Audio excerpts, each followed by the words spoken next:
To my podcast about sports. Bop. Howdy, Ags from the tailgate, home of Aggie football.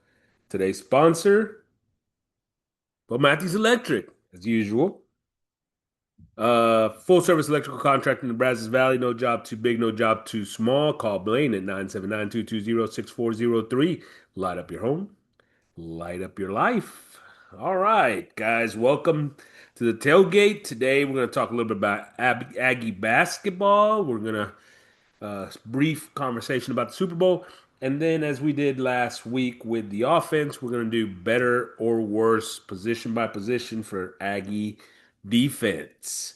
Uh, I want to welcome all the new subscribers to the tailgate. Please comment if you want specific topics. Let me know. If there's something that you disagree with, let me know. If there's something you agree with, let me know. Always good to hear from the YouTube folks. All right, let's start. Let's start today with a little bit of buckyball. Aggies are now 17-6 overall, 7-3 in the SEC. Dropped from first to fourth with the two losses this past week. A little bit of a tough week. 3-point loss to Bama at Bama, and a 19-point home loss to Florida. So let's talk a little bit about each one of those. I, I guess, you look at it, we all knew coming into this deal that this was going to be the toughest stretch for the Aggies.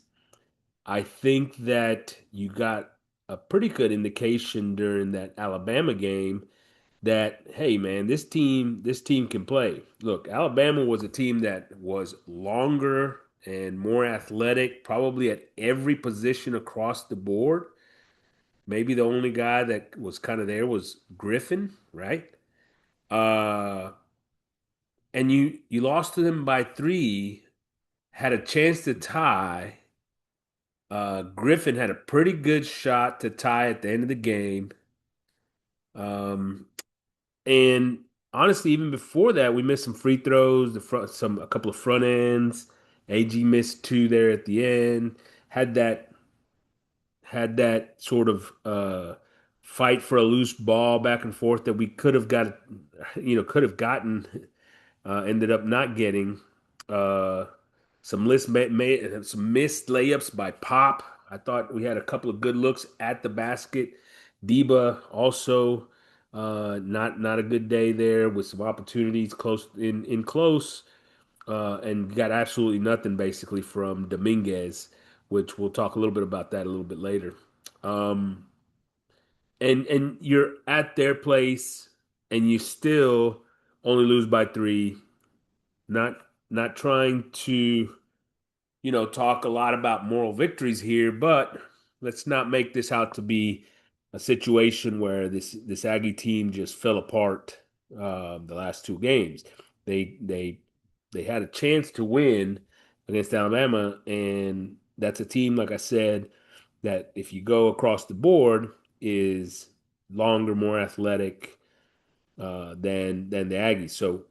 So pretty good game there at Bama. I think we got a good look at what this team is probably capable of in the sense that I think that they're able to pretty much hang and play with most folks, if not anybody in the country. But then Florida comes into town. We're hoping for a good game, in College Station, but this team couldn't buy a bucket. You go look at the entire season, and we hadn't really had a game where the shooting was just as far off as it was against Florida. It was part of that their defense. Sure, they got a lot of length, a lot of size, especially and a lot of depth with their size as well. And having said that, really in the first half, in spite of the fact that you still sat in there and had a chance. Defense played really well against a very talented Florida team that scores. But let me give you some numbers. 9 turnovers, right? 9 turnovers. That's It's not great. Okay. They actually outshot Florida 72-68. 72-68. In most situations, that would probably feel pretty good in the sense that we normally shoot pretty well, right? But they weren't making any three pointers. They absolutely weren't hitting the deep ball, which cost them. And then in the first half, they weren't aggressive enough going to the basket, getting fouls, and doing those types of things. They did more of that in the second half, being aggressive, getting fouls. But unfortunately, it wasn't enough. Wasn't enough. Points in the paint, they got beat 24-48. Once again, the it was all those 24 were probably in the second half. Because they actually were able to get to the basket a few times. They were actually able to get to the free throw some in the second half, which helped them. But 24-48 points in the paint, you get basically every one of your top players, other than Hill, had a bad night shooting. AG, 2 of 13, 0 for 5 from 3. I don't think he should be taking 5 3-pointers. Okay. Every once in a while, take a hey, keep them honest kind of 3-pointers, sure. Five, they were leaving them wide open for a reason, right? 2 for 13 from the floor.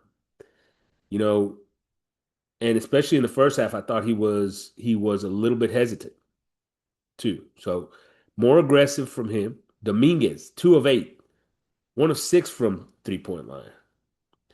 And that's kind of been the story here, Dominguez here lately, is he hasn't been as productive as he was earlier in the season. He needs to, for this team to continue to make runs and do things, especially once they get into the tournament, he needs to be able to shoot.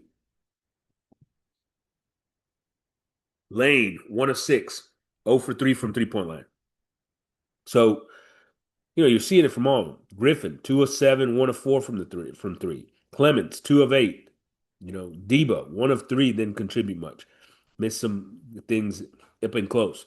So, you get these guys, not a single one. Normally, the way this Aggie team has worked is that when one guy's off, the other guys are hitting, right? And I don't know if it was just the expectations and the pressure of, seeing, going and facing Florida, what it was. They were uncomfortable from the get-go, but they had some open shots, right, that they missed. Some open shots that were missed. Ultimately, this team should have been a little bit more aggressive in the first half to get some fouls in the first half, maybe create some foul trouble on the Florida side, but more importantly, be able to start getting to the free throw line earlier. Right? They didn't really get to the free throw line until the second half. Either way, look, they sat in there, they got behind, and then they had to get too aggressive with the offensive rebounds and the press to try to create turnovers, to try to get some easy ones, and instead they give up some easy ones. Right? That was part of.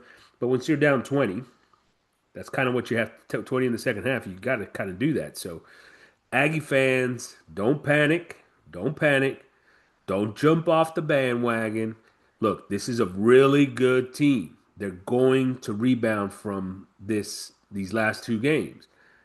Next two are pretty big matchups. Mizzou and Vandy. Mizzou at home, Vandy on the road. They they're likely to need to like 21 wins to get into the tournament. In the regular season, that probably makes you feel pretty good. So that's four of the last eight, probably gets you in.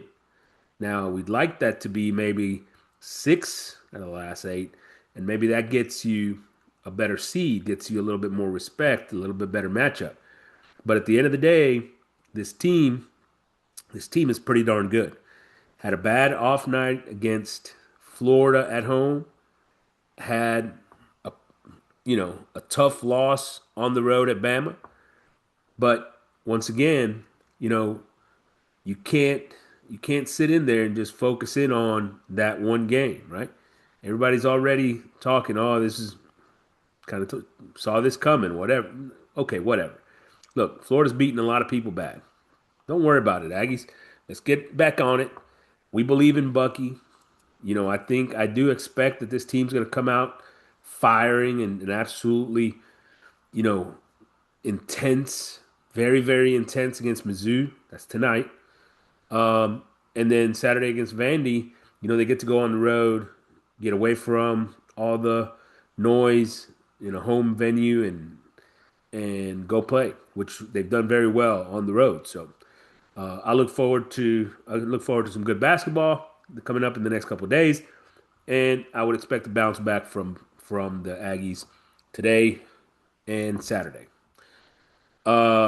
Moving on to the Super Bowl, Seahawks beat the Patriots 29-13.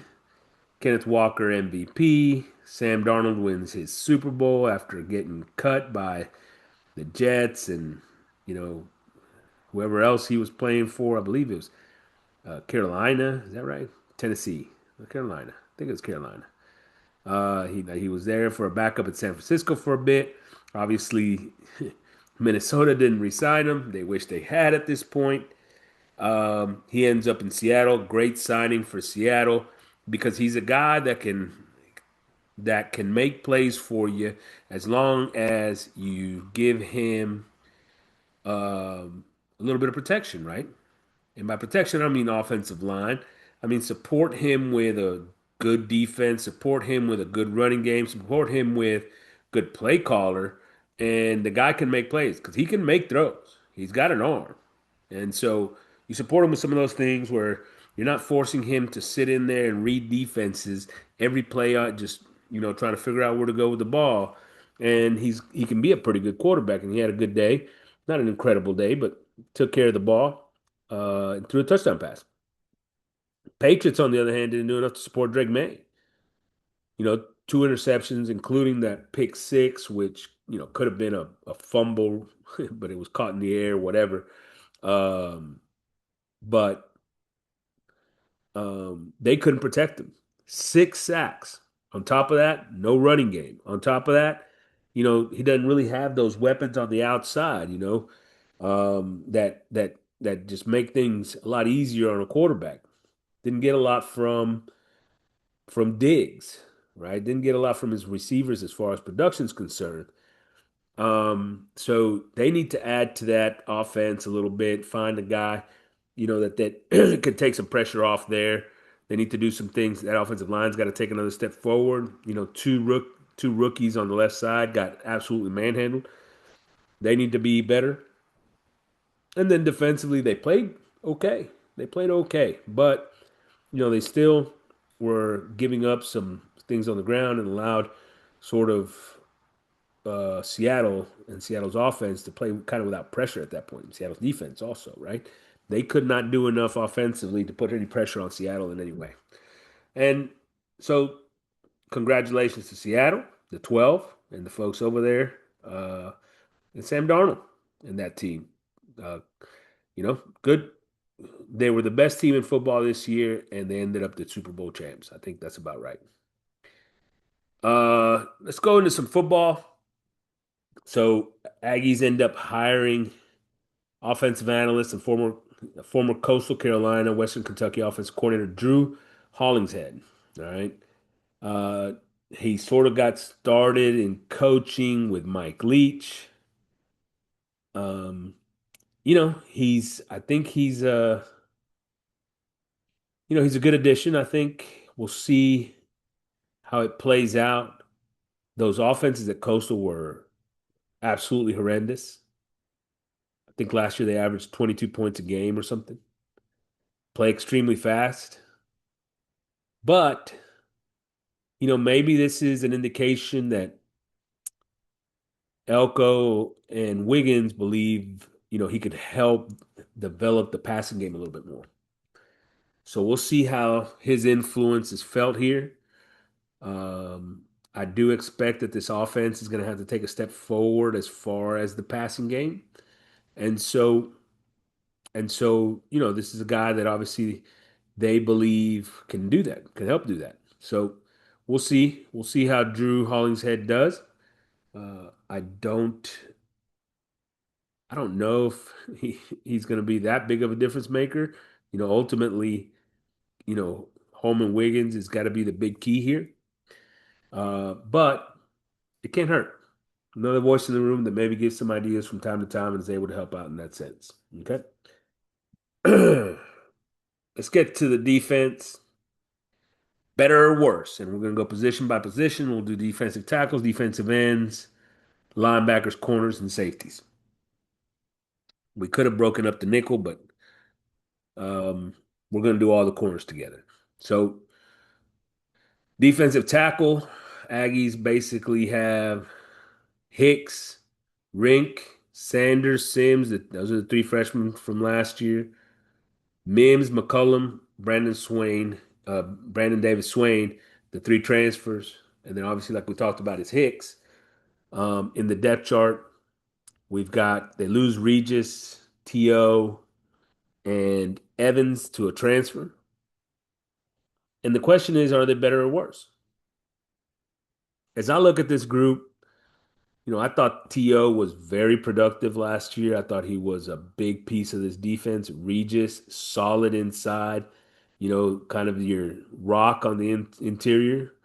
Evans really not a factor. So, but I believe that I actually think that with Hicks taking a step forward, then this, almost becomes really about the development of the three freshmen. Rink, Sanders, and Sims. Can those guys take enough of a step forward, at least one of them take enough of a step forward in order to be that second dude with Hicks and then have a Brandon Davis, Swain, Mims, McCullum rotation behind them, right? Sanders and Sims also getting into that rotation. So they got bodies. Can one of those guys take a step forward to be a big time contributor? Can Hicks takes a step forward to be a big time contributor? Because then they're not slightly better, they're a lot better at defensive tackle, right?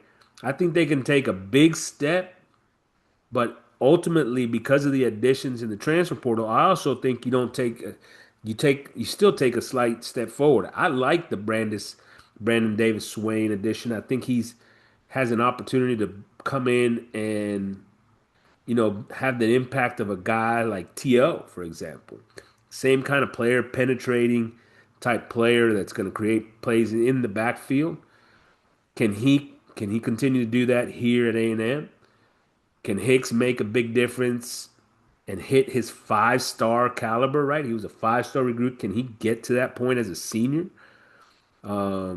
We haven't seen that from him yet, except for sort of small doses. Can he do that consistently for this defense? Go in and make those plays, and then let those other guys. I think Rink is poised to have a big year as a sophomore. I really like his makeup and what he's all about. So he's got an opportunity to do that. What happens with Sanders and Sims? In their second year, two big time recruits last year. Can those guys start making some plays? They definitely add to the depth. And then, the two guys, McCullum and Mims, are both big guys that can be solid, sort of in that Regis mold in the middle, and see what you can get out of those two guys, but definitely depth as well, right? So all these guys can play. They can all be a part of this defense and get snaps. Which ones are going to be the guys that end up being difference makers that let you take that big step forward instead of where we were at last year? Look, this is a big deal, right? Because this Aggie defense and Elko's scheme relies on those defensive tackles to really, and the defensive line in general, to really take on the blocks of the offensive line, right? They're the ones that are tasked with taking on those blockers and making those plays on defense against, specifically against the run, right? If they're not playing well, if they're getting absolutely driven and thrown out of there, then that run defense is even worse, right? Even worse. And so now we're not just talking about, big plays from time to time. We're talking about all the time. We're talking about, losing to App State type run defense, right? And so and so this is pretty big. But I think the group that we've got has an opportunity to actually be a little bit better than last year's group. You go to defensive end, now that group looks is Searcy, Marco Jones, Saka, Mpemba, Henderson, Bryce Perry Wright, one of the freshmen, Kendall Jackson. Those are the guys that you're starting to look. I wouldn't be surprised if you saw Brandon Davis Swain get some reps at that strong side defensive end as well, so that you've got three of those defensive tackles on there. But he's a 290-pound guy. He can play out there. And allow this group to be even a little bit more physical, right? A little more physical. So I wouldn't be surprised if he gets some reps there. Uh, this group loses Cassius, Hayes, Kennedy, and Solomon Williams. Solomon Williams, a guy that didn't, impact last year's team a lot, but had some potential going forward. Malcolm Kennedy, a guy that was a rotation piece for this team last year, and started to fall off a little bit though. Didn't get as many reps. He's going to be a guy that's no longer there. And Cassius and Hayes were probably our two best defensive ends, and they're both gone. Obviously, Cassius SEC Defensive Player of the Year. That's a huge loss. So when we talk about better or worse, I think we're worse. I think we're worse at defensive end. We're not going to lose Cassius Howe, Defensive Player of the Year, and get better. Get better. Not unless you can do what you did offensively, where you had basically one A and one B in KC and Mario, and one of them's gone, but the other one's still there, and you added some pieces around him, and the youth is getting better. Then we talked about that wide receiving group potentially being better, right? Being better. Well, this with the defensive ends, you don't have that. You lost your two most productive defensive ends in Cassius and Hayes, right? So in this case, this group may take a significant step back. Searcy needs to be much better on the edge. He was kind of a run defending defensive end at times throughout the year. And yet, a lot of times he'd come in and give up the edge, and all of a sudden those guys are running out the door on the outside.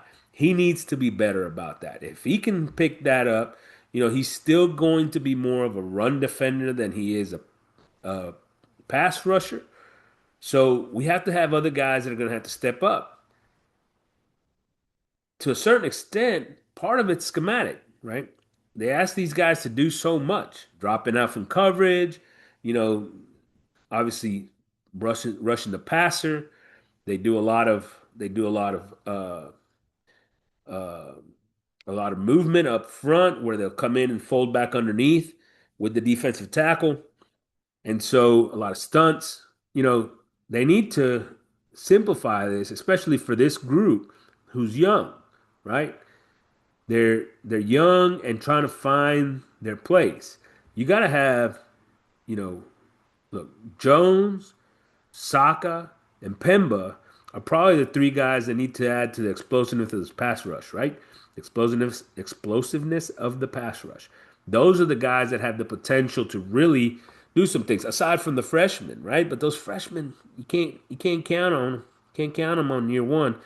So it has to be Marco Jones. He's got to take a huge step forward, right? That's what everybody's sort of expecting. I'm I expect him to take a step forward for sure. I don't know that as a sophomore he's going to be ready to be the dominating piece of this defensive line. That would be great. But man, that's a lot of pressure to put on that guy. Can a guy like Saka take some of that off and produce some of that explosiveness, some of that pass rush? Can Mpemba in his second year on campus do some of that? We didn't see him at all basically last year. And so now we got to figure, okay, if he was, is he good enough to make that leap? I don't know. I don't know. I don't think so. But those are the guys that you're going to have to count on. And so when you look at this, as far as the defensive ends and better or worse, I think it's a clear worse. If anything, maybe at the end of the year we're thinking, hey, that's about the same. That's about the same because all these guys develop throughout the year, and by the end of the year, they're absolutely, just getting after the quarterback. Maybe, maybe Elko simplifies and changes the scheme a little bit. I think what he's probably going to have to do, and I do see him doing this, is using more linebackers and DBs and blitz packages in order to create that pressure. So I expect that they're going to blitz more next year using linebackers and things like that, and the nickel, the safeties in order to create those pressures because they're not going to. I don't think they're going to get it from this defensive line and the defensive ends, especially if they the maintain the Elko scheme that he's been using the last 2 years. So defensive tackle maybe a little bit better, defensive end quite a bit worse. How about linebacker?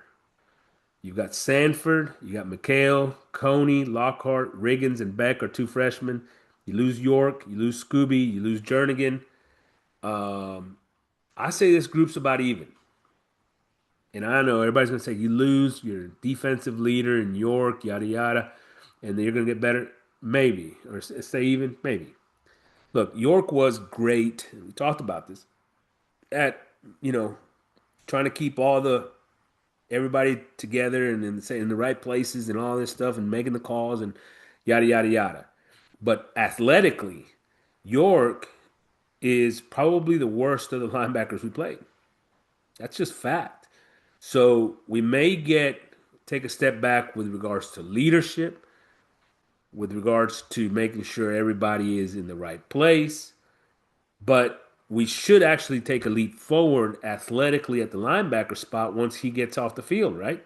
Look, Sanford was the best playmaker at linebacker last year, right? He was the best playmaker at linebacker, in spite of the fact that he started the season without getting the same kind of reps. He's out there, and his numbers for tackles for loss and all that are up there. And so I think in his second year, that dude's going to take an even bigger step forward. That's a guy that sorry, that's a guy that can only get better. Can only get better. Going to have seen much more, on the field and gotten all those reps. Let him start taking a leadership role.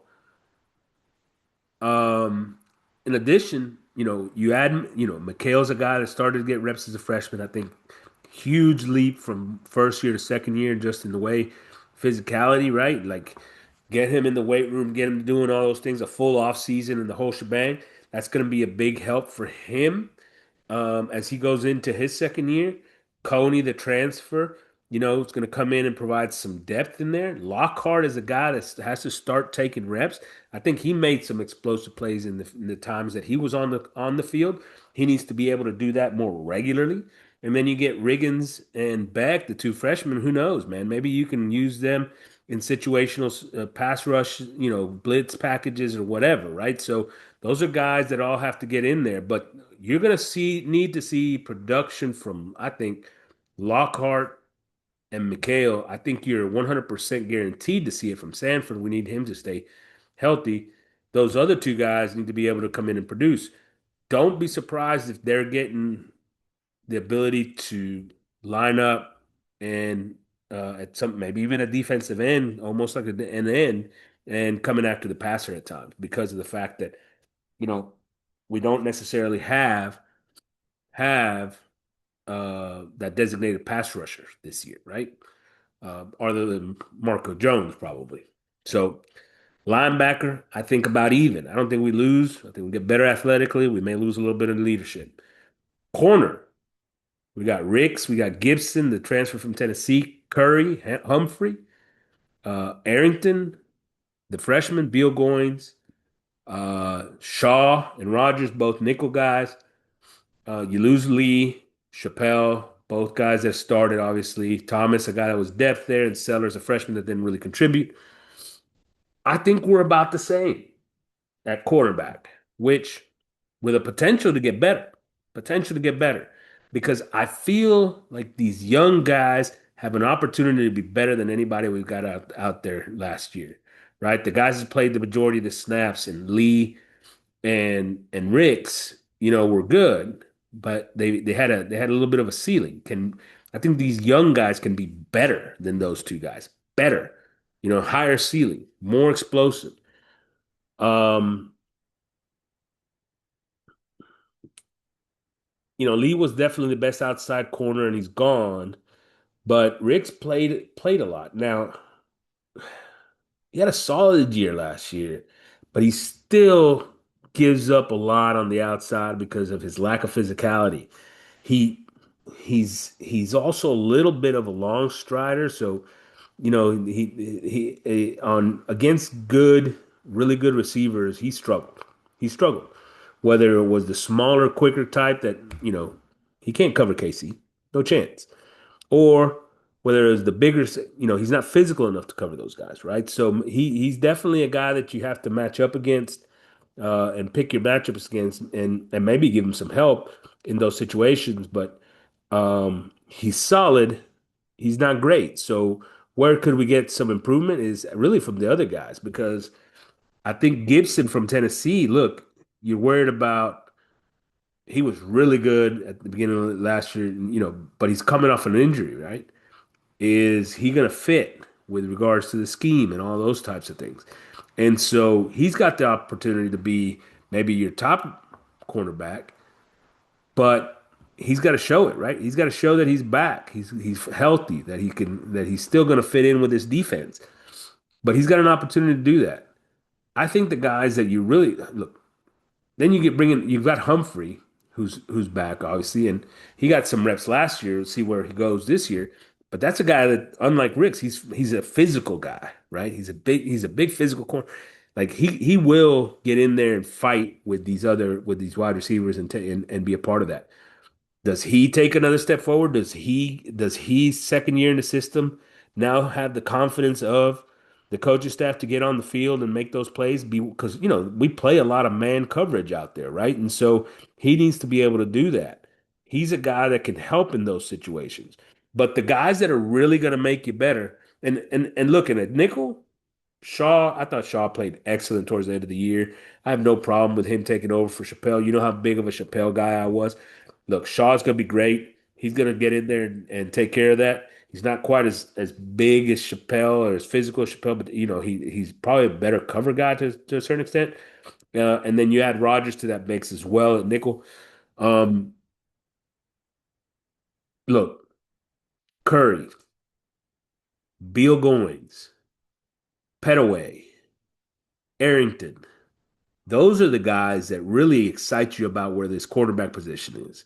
Those are the guys that have been recruited over the last couple of years that now have an opportunity to try to show where they're at, right? Physically and athletically, those are I mean, we're talking about a much higher level of player there, right? Can these guys come in and make a name, get the reps, steal those from Ricks, right? Steal those from Gibson.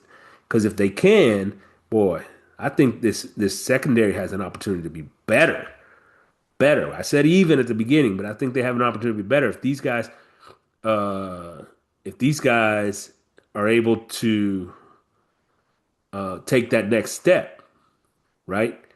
If you can get more out of Humphrey, and then Arrington's kind of the wild card, right? Because I think he's a guy with his athletic traits. I mean, five-star athletic traits, superstar that could come in and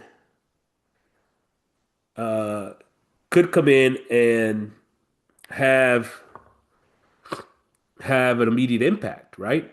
And he could be a guy on the inside at nickel that can do that. He can be a guy that, is playing on the outside and on an island. So the dude's a stud, right? What's his place going to be? He has an opportunity to make this group better. Right now, I'd say even, but the ceiling is high.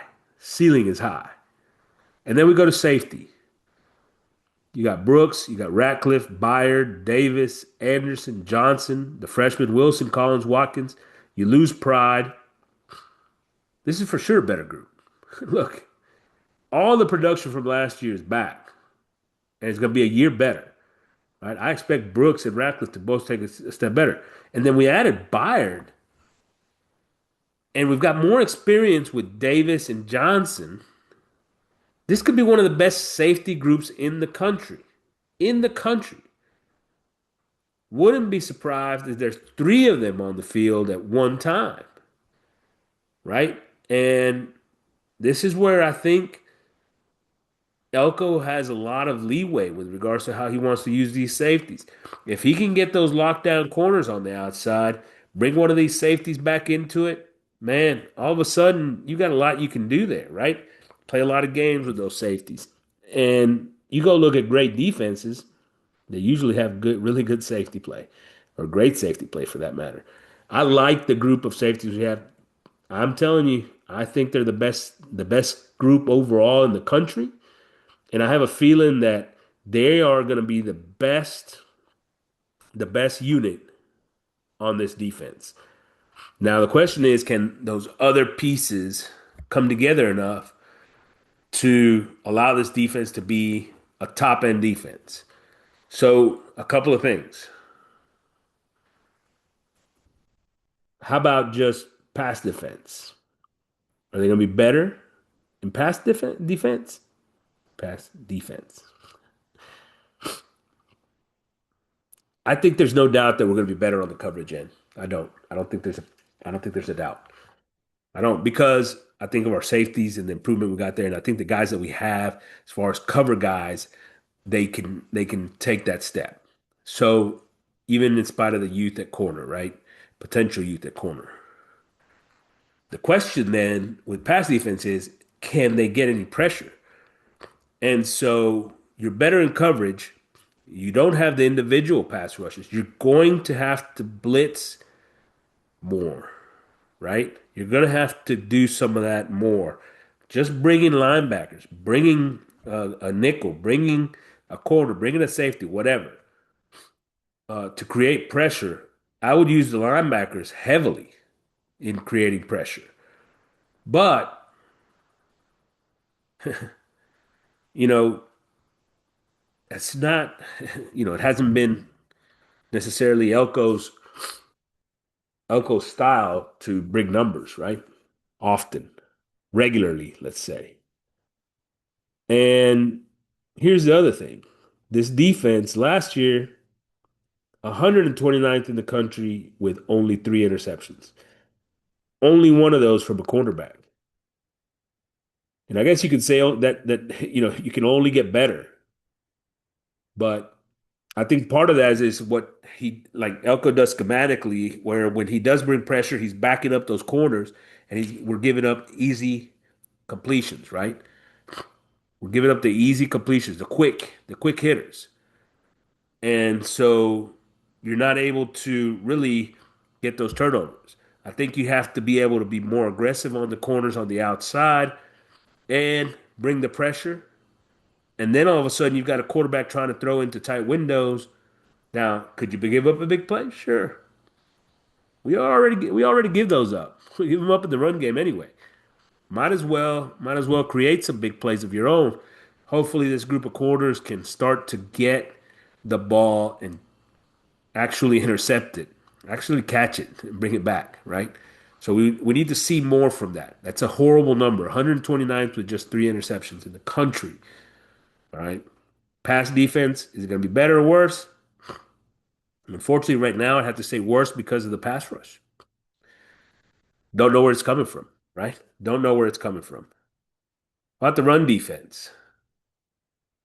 Well, you've heard me talk about it. I mean, run defense on this team, part of it, a lot of is scheme dependent. Look, I think they've got enough talent to improve. I think the top end with regards to the run up front in the box is has an opportunity to be better. But especially now with York gone, a guy that's got, all the knowledge and yada yada and the leadership, I think they need to simplify. They need to improve with regards to what they do with leverage, as far as alignment and leverage. They need to they need to reevaluate what they're doing, weak side to strong side. I mean, open field to short side of the field. They need to reevaluate about what they're doing with the safeties and making sure that they're getting them into the box to support earlier, help with angles.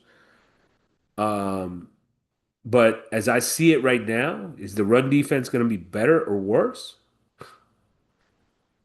I actually think it could be about the same, right? I think it could be about the same because I think we could be better inside. right? And if he had if he looks at last year's he Mike Elko looks at last year's tape, he's going to see that he needs to make some adjustments there. And I'm hopeful that that leads to less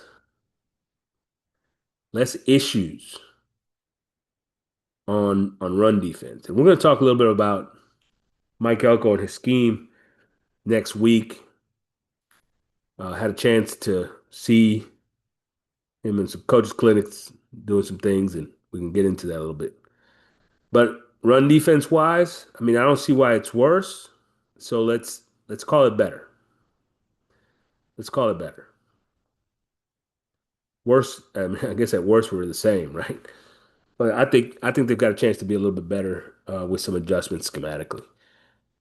Overall defense, here's going to be the key for it. This defense was 36th in scoring defense in the country. 36. But they were 126th in the red zone. That is completely unacceptable. Completely unacceptable because once you get into the red zone, the Elko gimmicks, they don't help anymore, right? All his little gimmicks and stuff don't help anymore. You have to be solid against the run. You have to be a lot more sound on defense with regards to gap integrity and those things. The schemes that he likes to use where he's letting those defensive tackles play kind of outside and bringing those defensive ends back underneath to kind of overlap. It's hard because you can get caught real quick to the inside, give up the edges, right? Or they pile up those, and all of a sudden you're creating gaps because your defensive linemen are kind of both in the same gap to a certain extent. So you're creating other gaps everywhere else. Um, all in all, I think that's where this defense is going to have to take a step forward, is improving turnovers, improving in the red zone, then they can better. But I don't see that happening right now. So I'm going to say overall they're taking a step back. Questions from the tailgate. Who will lead the team in sacks in 26? Most will probably say Marco Jones. I think it's Sanford who ends up blitzing a lot because of the lack of pressure. Um, the real problem is that there's not a great answer to the question. Question two, will the 2026 Aggies be led by their defense or their offense? I think this team is going to have to be led by its defense. The offense, it still has too many questions on defense because of the pass rush, the red zone problems, the explosive plays that they give up. So the offense will need to score a lot more, be more explosive. I think they've got the opportunity to do that. Guys, that's all I got. Gig 'em, AP from the tailgate.